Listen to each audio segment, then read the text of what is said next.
त्यांनी प्रामाणिकपणे या ठिकाणी काम केलं आणि कोरोना काळामध्ये प्रत्येक जण घरी बसला होता, पण साहेब प्रत्येक ठिकाणी जाऊन हॉस्पिटलला भेट देऊन प्रत्येक कोरोना पेशंटला या ठिकाणी भेटून आपली या ठिकाणी भूमिका बजावली। अशा सर्वांचे लाडके आपले कुटुंब प्रमुख सन्माननीय उद्धव साहेब ठाकरे साहेब यांना विनंती करतो की आपण आपलं मनोगत मांडावं। जमलेल्या माझ्या तमाम हिंदू बांधवांनो, भगिनींनो आणि मातांनो,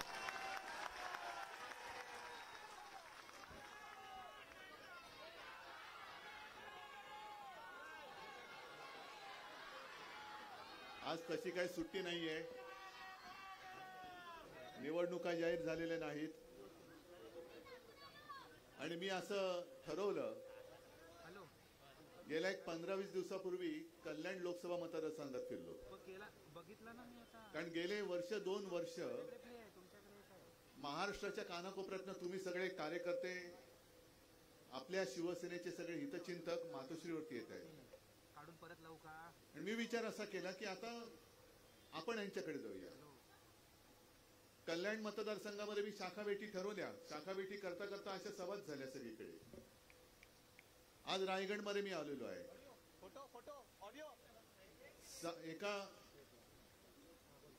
एका लोकसभेमध्ये जेवढे विधानसभा मतदारसंघ येतात त्या सर्व विधानसभा मतदारसंघात मी जाणार आणि माझ्या जनतेला मी भेटणार आहे।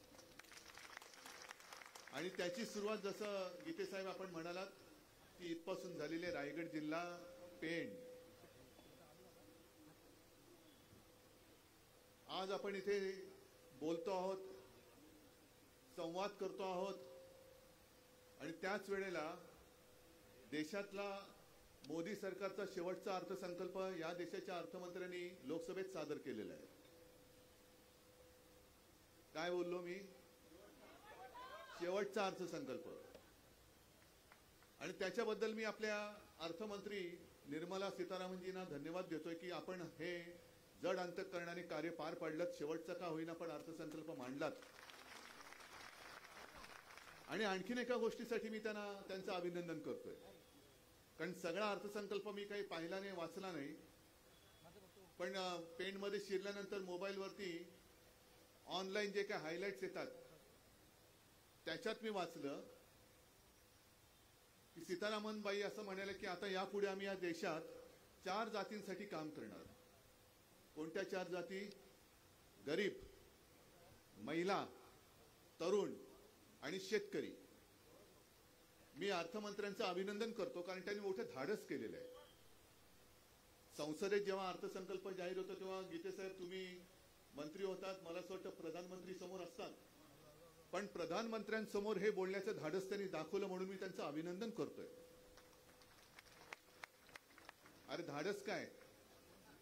कारण निवडणुका आल्यानंतर का होईना पंतप्रधानांनी सांगितलं की हा देश म्हणजे तुमच्या बाजूचे तुमचे सुटाबुटातले जे मित्र आहेत ते नाही, तुमच्या मित्रांच्या पलीकडे सुद्धा देश आहे, तो हा देश आहे, त्याच्यामध्ये तरुण आहेत, महिला आहेत, शेतकरी आहेत आणि गरीब सुद्धा आहेत। 10 वर्ष झाली, 10व्या वर्षी तुम्हाला या 4 जाती तुम्हाला कळल्या की अरे तुमच्या बरोबरचे अडाणी वगैरे आहेत ते म्हणजे देश नाही, ज्याच्यासाठी तुम्ही 10 वर्ष खर्ची घातली आपल्या आयुष्याची, माझ्या देशाची, हा तेवढा देश नाहीये। सुटाबुटातलं सरकार हे आता गरिबांकडे लक्ष द्यायला आले। मग सीतारामनजी, महिलांकडे तुम्ही लक्ष देता आहात, मणिपूरमध्ये का नाही जातो? मणिपूरमध्ये जा, मणिपूरमध्ये ज्या महिलांवरती जे काय अत्याचार झाले त्यांना जाऊन सांगा की अहो आम्हाला माहितीच नव्हतं आमच्या देशामध्ये महिला आहेत, आता आम्हाला कळलं, कारण निवडणुकांमध्ये महिलांची मतं पाहिजेत म्हणून आम्ही सांगतो आहोत की आम्ही आता महिलांसाठी सुद्धा काम करणार।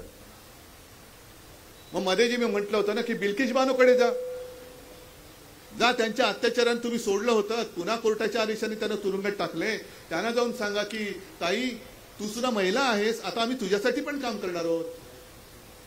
इथे शेतकरी असतील आलेले, कामगार आले असतील, तरुण आले असतील, ज्या वेळेला शेतकऱ्यांनी 1 वर्ष, 1.5 वर्ष, जवळपास वर्षभर, वर्ष 6 महिने उत्तरेतल्या शेतकऱ्यांनी आंदोलन केलं, थंडी, वारा, ऊन, पाऊस कशाची पर्वा न करता आंदोलन केलं, त्यांना तुम्ही अतिरेकी ठरवलं होतं। आता अतिरेक्यानं तुम्ही शेतकरी समजायला लागलात आणि आता तुम्ही त्यांचं काम करायला लागलात। हा सगळा भूलभुलैया एवढा हे थोतांड आहे। पण एक लक्षात घ्या, की पूर्वी म्हणजे अजूनही होत असतील जादूचे प्रयोग. तुम्ही पाहिलेत जादूचे प्रयोग? अरे हो की नाही? अरे नसेल तर नाही सांगा, ते करतात ते बघा. आता दिल्लीत सुरू आहेत जादूचे प्रयोग. जादूचे प्रयोग म्हणजे काय?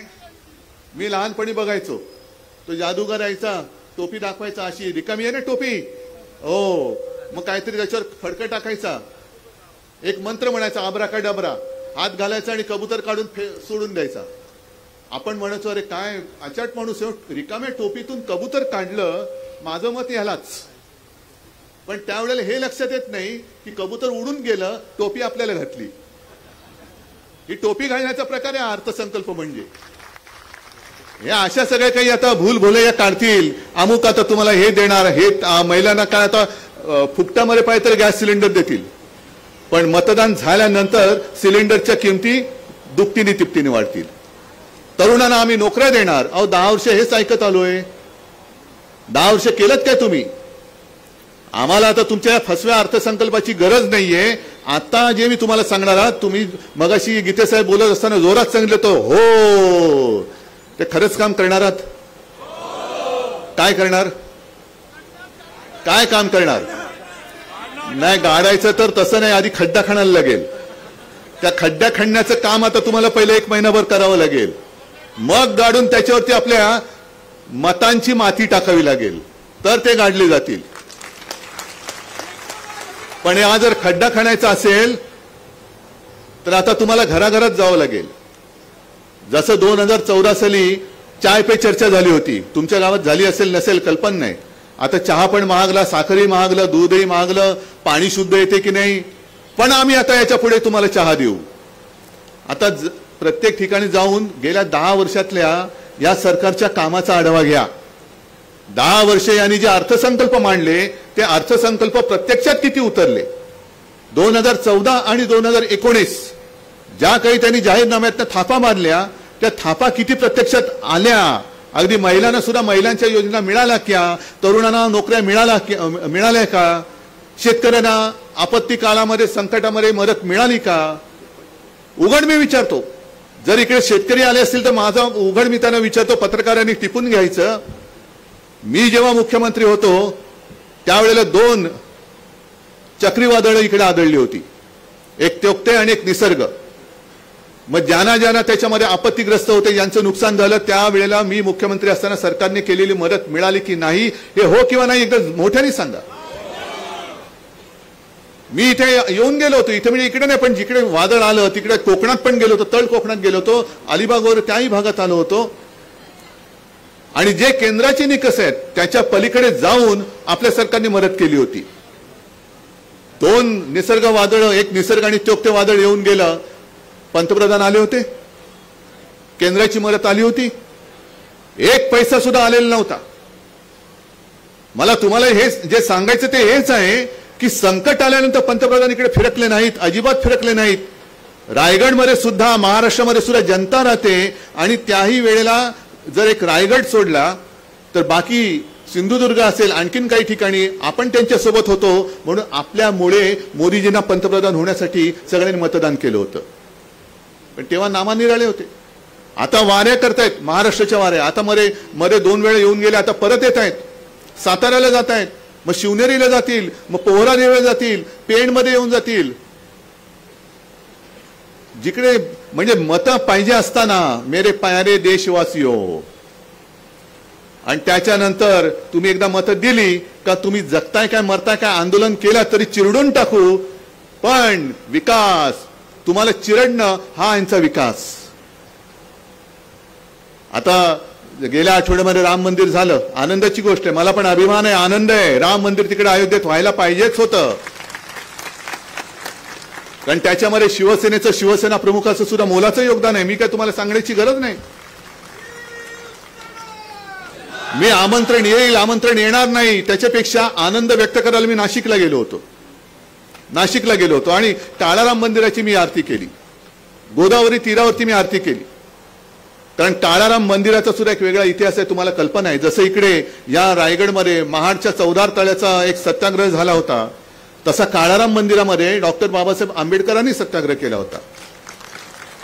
आणि त्यांचं हेच जे म्हणणं होतं तेच आमचं सुद्धा आहे की हा जो राम आहे हा काही तुमची खाजगी प्रॉपर्टी नाही, तो राम माझा सुद्धा आहे. हे जे आंबेडकरांनी सांगितलं तेच मी भाजपला सांगतोय. हा राम तुमच्या मोदींची प्रॉपर्टी नाही, हा राम ह्या देशातल्या तमाम करोडो राम भक्तांचा सुद्धा आहे. पण त्या सगळ्या सोहळ्यामध्ये एक कोणतरी निर्बुद्धच बोलायला पाहिजे, कारण अशी माणसं निर्बुद्धच्या शिवाय मला दुसरा शब्द सुचत नाही. माझं काय म्हणणं आहे की कोणी कोणाला काय मानायचा याचा त्याचा प्रश्न आहे. कोणी कोणाला देव मानत असेल तो तुझा आणि त्याचा प्रश्न आहे, मी नाही त्याच्यामध्ये येऊ शकत, येऊ इच्छितच नाही. पण जर कोणी मोदींना देव मानत असतील माना, माझं काही म्हणणं नाही. पण तुम्ही त्यांची तुलना आमच्या दैवताबद्दल करू नका. हे आमचं दैवत आहे, छत्रपती शिवाजी महाराज दैवत आहे. आणि जे कोणी कोणाची तुलना आमच्या महाराजांबरोबर करतात ती माणसं निर्बुद्ध आहेत, निर्बुद्ध आहेत. काय एक तरी मला साम्य दाखवा. छत्रपती शिवाजी महाराज ज्यांच्या आज्ञापत्रात लिहिलेलं होतं की याद राखा, आपल्या सगळ्या सरदारांना वगैरे लिहिलं होतं, मावळ्यानं सुद्धा सांगितलं होतं की शेतकऱ्याच्या भाजीच्या देठाला देखील हात लागला तर याद राख. आणि माझा शेतकरी आत्महत्या करतोय, महाराष्ट्रामध्ये आत्महत्या वाढतायत, त्याला आपत्ती काळामध्ये मदत मिळत नाहीये, पीक विमा योजना ती मिळत नाहीये, संकटामध्ये धावून येईल असं काही होत नाहीये, जनधन योजनेचं काही जनगणमनच झालेलं आहे, काही त्याच्यात काही मिळतच नाहीये. आणि ज्या छत्रपती शिवाजी महाराजांनी कोणी असेल, मग तो रांजाचा पाटील असेल, आणखीन कोणी असेल, ज्यांनी महिलांची विटंबना केली त्याला कठोर शासन, त्याचे हातपाय तोडून त्यांनी शासन केलेलं आहे. हे छत्रपती शिवाजी महाराज, म्हणून आम्ही म्हणतो ती शिवशाही. आणि ज्यांच्याबरोबर तुम्ही तुलना करतायत, मणिपूरमध्ये अजूनही जात नाही, 2 महिलांची विटंबना झाली, काय काय केलं ते अंगावरती काटा येतो, ते म्हणजे बघवत पण नाही, बघितलं पण नाही आणि ऐकवत पण नाही. पण एवढं होऊन सुद्धा जी व्यक्ती त्याच्याबद्दल काही बोलायला तयार नाही, तिकडे जायला तयार नाही, ती महाराजांच्या बरोबरची होऊ शकते. आणि मग मी म्हणतो ते पुन्हा सांगतो की जे कोणी कोणाची तुलना महाराजांबरोबर बोलत असतील ते कोणी असले तरी निर्बुद्ध आहेत, बिंडोक आहेत, बिंडोक आहेत, कोणी असतील ते. हा कोणता न्याय आहे? आणि आता एकूण जे काय राजकारण चाललंय, मी तुम्हाला एवढ्यासाठी भेटही काय घेतोय की जागे राहा आता जरा. हा सगळा जादूचा प्रयोग, जादूगार येतील, जादूगार टोपी तुम्हाला घालतील, कबूतर उडवून टाकतील आणि पुन्हा दिल्लीत बसल्यानंतर लाथा आम्हाला. मी नाशिकच्या सभेमध्ये जे बोललो, आज आपण काँग्रेस सोबत गेलो, आहेत ना, काँग्रेसचे सोबत आहेत, माझे राष्ट्रवादीचे आहेत, अगदी शेका पक्षाचे सुद्धा जयंतराव, तर आमचे कौटुंबिक संबंध आहेत. पण रायगडकरांना मी एक खास जरा वेगळ्या पद्धतीने धन्यवाद देतोय. गीतेसाहेब गेल्या वेळेला आपल्याला दुर्दैवाने पराभव झाला, तरी का धन्यवाद देतोय? कारण त्यावेळेला सुद्धा रायगड मोदी लाटेत वाहून नव्हता गेला, विरोधात मतदान केलं होतं. आता रायगडमधून जो निवडून आला तो मोदी लाटेत वाहून गेला, पण माझा रायगड तसाच आहे. आणि आता उलट रायगडकर खुश झालेत, कारण त्यांना जे पटलं नव्हतं ते त्यांनी तेव्हा दाखवलं होतं. आता तर आपण हुकुमशाहीच्या विरोधात उभं राहिलेलो आहोत, नुसतं मोदींच्या विरोधात नाही, मी व्यक्तीच्या विरोधात नाही, आम्ही हुकुमशाहीच्या विरोधात उभे राहिलो आहोत. आणि रायगडमध्ये मला नाही वाटत जास्त काही प्रचार करण्याची गरज आहे, कारण गेल्या वेळेला एवढं करून सुद्धा रायगड ताठ मानेनी मोदी विरोधात त्यांनी मतदान केलं होतं. यावेळेला तर प्रचंड लाटेच्या पलीकडे सुनामीसारखं मतदान होणार आहे रायगडमध्ये, मोदींच्या विरोधात, हुकुमशाहीच्या विरोधात.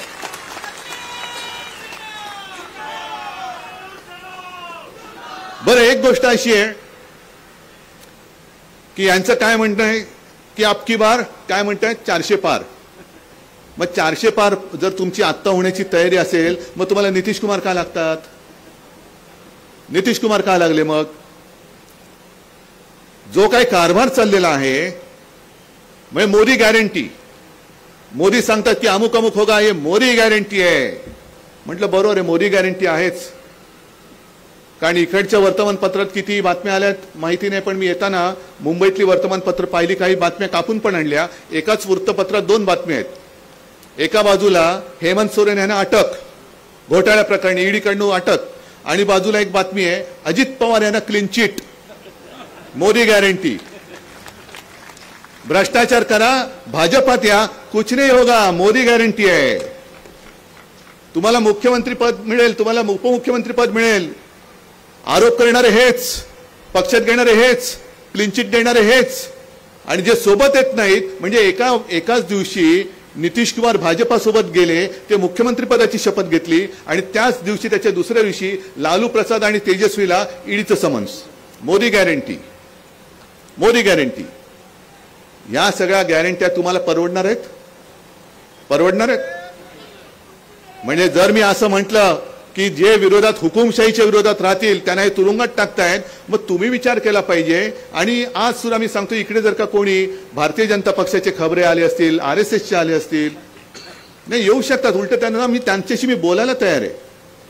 आणि जर का तुम्ही जर लाईव्ह दाखवत असाल तर महाराष्ट्रातल्या कानाकोपऱ्यामधले जे RSSचे कार्यकर्ते आहेत आणि भाजपचे कार्यकर्ते आहेत त्यांना मी सांगतोय की अरे तुम्ही आता तरी डोळे उघडा. ही लढाई केवळ भाजप विरुद्ध विरोधी पक्षाशी नाहीये, ही लढाई लोकशाही विरुद्ध हुकुमशाही आहे. तुम्ही ज्यांच्यासाठी सतरंजा घालता आहात, ज्यांच्या मागे लगबग सगळी उठाबशा करता आहात, त्यांच्या हातामध्ये पुन्हा देश देणार असाल तर याचा अर्थ तुम्ही तुमच्या पुढच्या पिढ्या या हुकुमशहाच्या ताब्यामध्ये देत आहात. पुढच्या पिढ्या तुम्हाला माफ करणार नाहीत. आम्ही लढतो आहोत. गीते साहेबांनी थोडी माझी पंचायत केली. मला काय म्हणाले, उद्धव ठाकरेच परत मुख्यमंत्री होणार. अहो मी पंतप्रधान पदाचं स्वप्न बघू की नको आता प्रश्न पडला. नाही, मला असं काही स्वप्न पडत नाही. ना मुख्यमंत्री पदाचं पडलं होतं, पंतप्रधान पदाचं स्वप्न तर स्वप्नातही स्वप्न पडत नाही मला. मला फक्त दिसतोय तो माझा देश, माझी भारत माता, माझी भारत माता. आणि त्यांच्या भारत मातेच्या बाजूला डॉक्टर बाबासाहेब आंबेडकर आहेत. त्यांनी लिहिलेली आपली घटना, ते संविधान, ते मला वाचवायचं आहे. का आम्हाला मत द्या, आम्हाला मत द्या. मत द्या म्हणजे काय, कोणाला तरी मत द्या म्हणून द्यायचं नाहीये. हे मत तुमचं तुम्ही स्वतः तुमच्या पुढच्या पिढ्यांसाठी देणार आहात. तुमच्या पुढच्या पिढ्या या भले अशा उचलून तुरुंगात नाही टाकल्या तरी संपूर्ण देशाचाच जर काही तुरुंग झाला तर त्या वातावरणात तुमच्या मुलाबाळांना जगावं, त्यांनी जगावं अशी तुमची इच्छा असेल, जरूर हुकुमशाला मत द्या. आणि नसेल तर इंडिया म्हणून जी देशभक्तांची आघाडी तयार झालेली आहे त्या आघाडीला तुम्ही मतदान केलं पाहिजे. या अशा अनेक काही गोष्टी आहेत. सगळ्याच गोष्टी इकडे बोलतो, पुढच्या सभेमध्ये काय बोलणार. आणि म्हणून मी थोडंसं जे काय आहे ते तुमच्यासमोर बोललेलो आहे. जेवढं नेमकं बोलायचं तेवढं बोललेलो आहे. आता याच्या पुढे जो काय तुम्ही जोश मला दाखवलेला आहात की आम्ही इकडनं, आता गेल्या वेळेला एक जयंत पाटलांचा कार्यक्रम होता ना बँकेचा, आणि मी आणि पवार साहेब बाजूबाजूला बसले होतो श्रीवर्धनला. मला पवार साहेब म्हणाले यावेळेला ह्या गद्दाराला पाडावं लागणार. म्हणजे त्यांची तयारी आहे, मानसिकता आहे, या गद्दाराला गाडायचं म्हणे. आता गंमत अशी आहे की कल्याणमध्ये मी गेलो, त्याच्या 1-2 दिवस आधी मोदीजी येऊन घराणेशाहीवरती बोलून गेले होते. घराणेशाही. मी कल्याणमध्ये दुसऱ्याशी गेलो, म्हटलं घराणेशाहीचा विरोध आहेच, पण कल्याणमध्ये आणि योगायोगाने इकडे सुद्धा आणि पलीकडे कोकणात सुद्धा घराणेशाहीच नाही तर गद्दारांची घराणेशाही आहे. गद्दार घराणेशाही, गद्दारी करणारी घराणेशाही आहे. आणि म्हणून इकडे केवळ मोदींच्या भाषेत, म्हणजे आता मग जे काही खासदार निवडून गेलेत आणि पालकमंत्री आहेत त्यांना भाजपने जाहीर करावं आम्ही तिकीट देणार नाही कारण ही घराणेशाही आम्ही इकडेच बंद करणार. करा, हिंमत असेल तर करा. ना राज्यसभेत पाठवणार ना विधान परिषदेत पाठवणार, कारण अशी कुजबूज येते. कारण त्यांना आता कळलंय लोकसभेत तर निवडून येऊच शकत नाही. मग मागच्या दारातनं पुन्हा तटकरे राज्यसभेत जायचा प्रयत्न करतील. मोदींनी सांगायला पाहिजे गेट आउट, मला घराणेशाही चालणार नाही. पालकमंत्री मंत्री असेल तर तू पालक आणि तुझी मुलगी घरी काय ते करा, इकडे माझ्या पक्षात स्थान नाही. करा ना, काढा घराणेशाही बाहेर. पण काहीतरी फसवत जायचं, झुलवत जायचं, ते दिवस गेले. आम्ही सुद्धा तुमच्या सोबत आलो होतो ते कडवट राष्ट्रीय हिंदुत्वासाठी. कारण आपले शिवसेना प्रमुख जे सांगायचं की हिंदुत्व हे आमचं राष्ट्रीयत्व आहे. जो या देशाला आपला मानतो तो जातपात धर्माने कोणी असला तरी आमचा आहे, हे आमचं हिंदुत्व आहे. मग भाजपने सांगावं भाजपचं हिंदुत्व काय. आणि म्हणून आजपासून मी रायगडमध्ये या छोट्या मोठ्या सभांना सुरुवात केलेली आहे. प्रत्यक्ष निवडणुकीमध्ये मी पेणमध्ये आलो नाही तरी तुमची मतं आणि तुम्ही इकडनं लीड देणार आहात की नाही, नक्की जरा हात वर करून सांगा ना.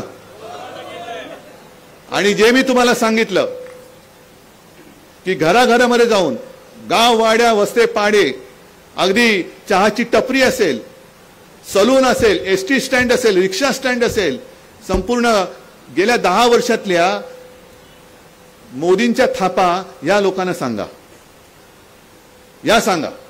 कारण प्रचंड खर्च होतो जाहिरातीवरती. मग पेट्रोल पंपावरती जाहिरात लागते आणि त्याच्यावरती पंतप्रधानांचा फोटो असतो. देशातल्या एवढ्या कोटी महिलांना मिळाली उज्ज्वला योजना आणि एका महिलेचा फोटो असतो. आपण म्हणतो अरे पंतप्रधानांचा फोटो म्हणजे जाहिरात खरी असणार. पण त्याच पंतप्रधानांच्या फोटोना पेट्रोलची दरवाढ नाही दिसत. पेट्रोल पंपावरती फोटो असला तरी तो फोटो दरवाढ नाही बघत. आणि प्रत्यक्ष बघितल्यानंतर कळतं, आपल्याला असं वाटतं की आपल्या गावामध्ये योजना नसेल मिळाली. आता इकडे सगळ्या महिला आहेत, वेगवेगळ्या गावातनं आला असाल, तुमच्या प्रत्येकी जणीने एकमेकीमध्ये बोला की तुम्ही राहता त्या वस्तीमध्ये खरंच गरीब महिलांना किती उज्ज्वला योजना मिळालेली आहे, किती गॅस सिलेंडर मिळाले. पण तुमचा गैरसमज असा होतो, तुम्हाला असं वाटतं माझ्या गावात नाही बाजूच्या गावात मिळालं असेल, बाजूच्या गावकऱ्याला वाटतं माझ्या गावात नाही त्या गावात मिळालं असेल. कारण कोणी एकमेकात बोलत नाही, कोणीच बोलत नाही. आपण त्या सगळ्या जाहिरातीचे बळी ठरतो. म्हणून हा संवाद जो आहे, जनसंवाद माझा नाही, जनसंवाद जनतेने एकमेकात केला पाहिजे की काय मिळालं आणि काय नाही मिळालं. होऊन जाऊ दे चर्चा. मग चाय पे चर्चा करा, ढोकळे पे चर्चा करा, फाफडे पर चर्चा करा, नाही तर आणखीन कशावर करा, पण चर्चा होऊ द्या आणि खरं काय आहे ते जनतेसमोर येऊ द्या. ठीक आहे, बोलायला लागलं तर बरंच बोलता येईल, पण आणखीन 2 सभा आहेत, आणखीन 3 सभा उद्या आहेत. हेच साधारणतः विषय. आणि सत्य जे आहे ते सत्य जनतेसमोर आणणं ही जबाबदारी ही आता तुमची आहे. आणि हे सत्य जर तुम्ही जनतेसमोर आणलं तर मला खात्री आहे की केवळ पेणमध्येच नव्हे तर रायगडमध्ये सुद्धा मी एक देखील सभा नाही घेतली तरी आपला खासदार निवडून आल्याशिवाय राहणार नाही. असो, तुम्ही ज्या उत्साहात आलेला आहात, उन्हामध्ये आलेला आहात, सुट्टी नसताना आलेला आहात, ही खरी जनता, ही सगळी जागरूक जनता आहे. ही भाड्याने आणलेली माणसं नाहीत, अजिबात नाही. आणि याच ताकदीवरती आपण सगळेजण हुकुमशाहीच्या विरुद्ध लढायला उभे राहिलेलो आहोत. आणि ज्या वेळेला जनता एकवटते तेव्हा हुकुमशाह किती बलाढ्य असला तरी त्याला मातीत गाडल्याशिवाय राहत नाही. हा इतिहास आहे आणि त्या इतिहासाची पुनरावृत्ती माझ्या या पवित्र छत्रपती शिवाजी महाराजांच्या रायगड पासून होईल ही खात्री बाळगतो आणि आपली रजा घेतो. जय हिंद, जय महाराष्ट्र. हॅलो, धन्यवाद. आजच्या कार्यक्रमाला आपण बघितलं की जनसंवाद मेळावा. ठीक आहे, और का धन्यवाद. बोला शिवसेना, उद्धव साहेब आप आगे बढ़ो, गीते साहेब आप आगे बढ़ो, देसाई साहेब आगे बढ़ो. धन्यवाद. एकदा सर्वांचा पुन्हा एकदा मनापासून आभार. जनसंवाद मेळावा आज या ठिकाणी आयोजित करण्यात आला होता. सर्व आजच्या कार्यक्रमाला जे जे मंडळी या ठिकाणी उपस्थित होते त्या सर्वांचा पुन्हा एकदा